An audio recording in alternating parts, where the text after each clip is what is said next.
Alright guys, welcome back to the man cave. So I've got this car in here, a customer brought in, wanting me to check some things on it. He wants me to do a tune-up, which we'll do later. Wants me to change all of the fluids. Wants me to replace the fuel filter. Says the temperature gauge is not working. He wants me to check the suspension. He has some oil leaks.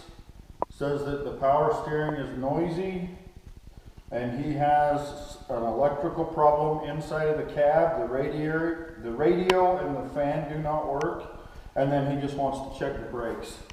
Also, he wanted me to just kind of check the car out and make sure that it was good to go for a little while. So we're going to start by just checking a few things out up here on top. We're going to check our coolant level.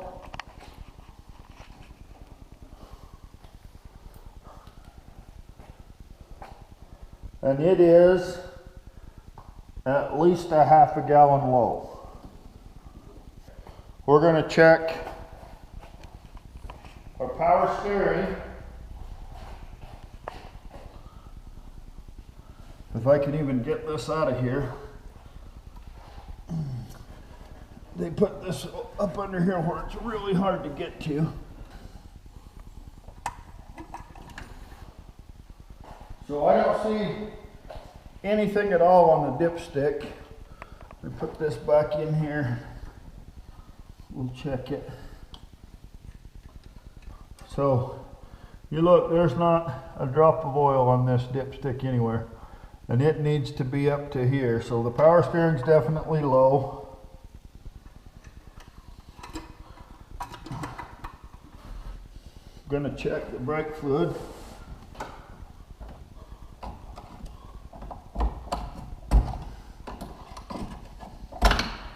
Looking at it, it looks like somebody's put plug wires on this fairly recently. This brake fluid is nasty, and it definitely needs to be changed. So we're going to change the brake fluid.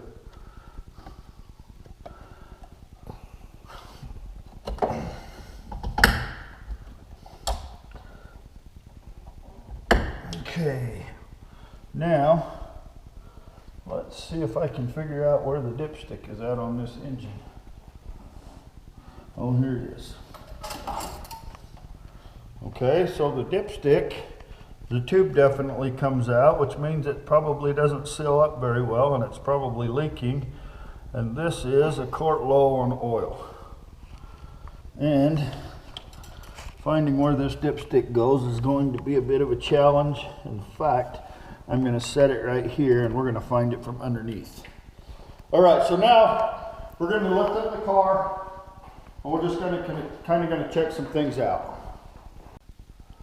Okay, so we're up underneath of the car, and if you come and look right here, you can see that we've got, this is kind of wet.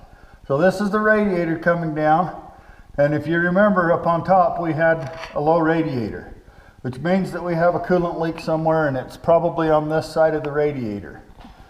If you look here, this is a control arm bushing, and you can see that it is in pretty horrible shape. The shock bushings are also in horrible shape, and this thing has a lot of oil around it. These shocks are probably fairly noisy. Ball joint boot is completely shot. Probably needs to be replaced. Tie rod looks like it's been leaking and hasn't been greased for a while, and probably should also be replaced. Now if you remember from up above, the power steering was low enough that we couldn't even see it on the dipstick. And if you look here, we've got a little bit of a clean spot right here, a little bit of oil. That tells me that this is probably where our power steering fluid is going. It's dirty everywhere. Usually what oil will do is it will clean where your leak's at. None of the boots are very good on the tie rod. Our suspension bushings are all pretty well shot. Shock bushings are also all shot. And this other ball joint is shot as well. So we're going to replace all of that stuff. Now if you look at the engine, you can see that there's oil pretty much everywhere on it.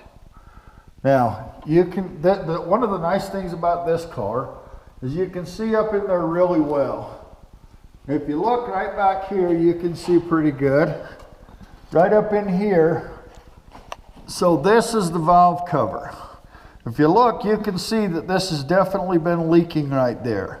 Now, I looked at this the other day and I tightened these valve covers up a little bit. They were a little bit loose. Come over here on this side, you can definitely see the same thing up there. Now right here, if you get from this angle, you can see that somebody has put some silicone right here. Now this is where the dipstick tube came out of. And so that's what I think was part of the leak. So we're gonna have to figure out how this dipstick can stay in this engine the way that it's supposed to. I'll have to fix that. Okay, now, this is the clutch arm, and the clutch appears to be fairly decent. Looks like it's okay on the inside. Now if you look right here, you can see a little bit of oil coming right out of here. Now this could be one of two things. It could mean that the oil is coming down from the top and this is where it's settling, or it could mean that the main seal on the engine has gone bad. We're going to pull this front cover off to look at that. Now let's come back over to this side, and I want you to look at a couple of things. If you look, you can see, let me find it again. This exhaust manifold has a crack in it. It runs right along here. Okay. Now if you look down here, you can see, so this right here is the hot wire that goes up into the cab of this car, and this wire runs right alongside of it. Now we need to determine, I can tell you what this is, but I want you guys to comment and tell me what you think it is, and I will put the correct answer in it later on. Now this car is made out of fiberglass. Now I want you to think about this. The radio doesn't work, the fan doesn't work, and we have a black wire coming out of the cab of the car that's not connected. We also have a wire right here that's not connected. So I think somebody has replaced this starter and not hooked these two wires back up. I suspect that they go right there. Let's go ahead and work our way back down the car. Now we've got oil here on the transmission, and I'm not sure. I think it's probably coming from the engine, but we will check the transmission fluid level, and we may wind up doing some work to this transmission. Actually, it looks like that transmission may be leaking right here, so we'll do some looking at that. We're going to check our universal joints as we work our way back down the car. You get down here to this rear axle, and you can see that there's been some oil coming from somewhere on both sides right here. That means that something is spinning around and slinging oil. Now, if you look how dirty this yoke is right here, what this tells me is that this seal in the front of this differential right here has leaked a little oil at one time and slung it up in here. Now we come along here and we see that the bushings are bad back here as well.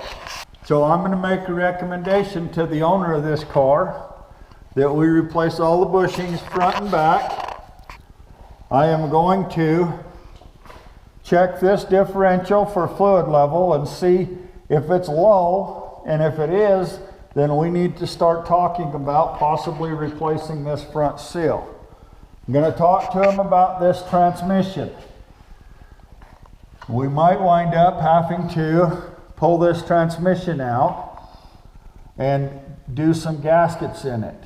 If we do that, it would be a good time to replace the rear main seal.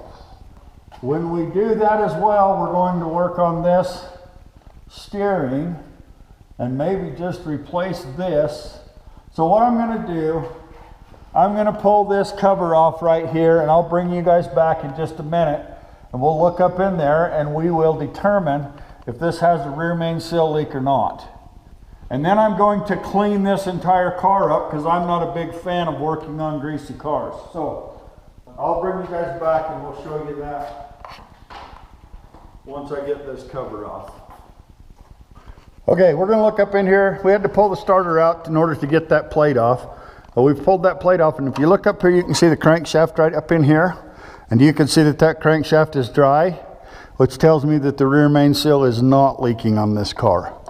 Which also tells me that we don't need to pull the transmission to do the rear main seal. We still may have to pull it to put this gasket in it. So we'll see. I'll talk to the customer about it. Now, I want to back up just a little bit and tell you guys a couple of things.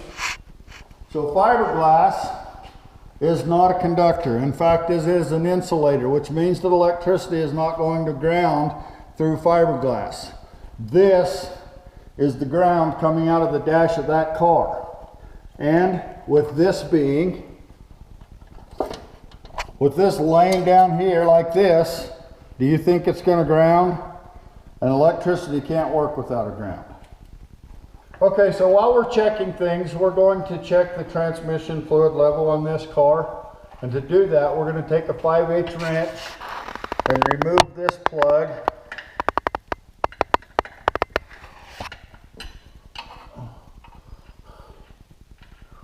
And we'll stick our finger down in here and see where the fluid level's at. Now, I can't even touch the fluid level. I'm going to get something and we're going to figure out how far that is. So I'm going to run this screwdriver down in here. We'll go right to the depth of that screwdriver. And you can see that that's just barely touching. You can see that the oil is just barely touching that screwdriver. So we know that this transmission is low. So I'll make a note of that, the work order, and we'll find out what they want to do. We'll go ahead and put this plug back in.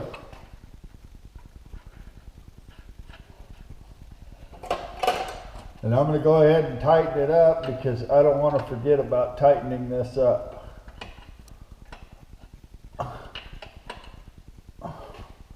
Okay, now we're going to go back to the differential and we're going to check it as well. Okay, so to check the differential, we're going to remove this plug right here. And I'm going to go ahead and use a socket, since this one is so fun to get to. Pull that out.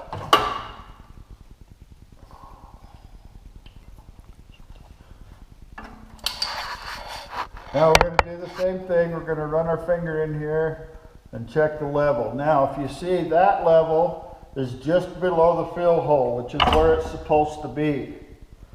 Now I want to show you something while we're here. This tag is attached to this plug.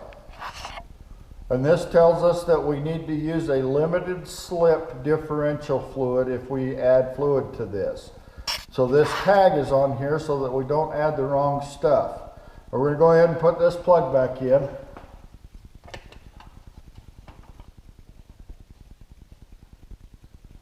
And we'll tighten it up.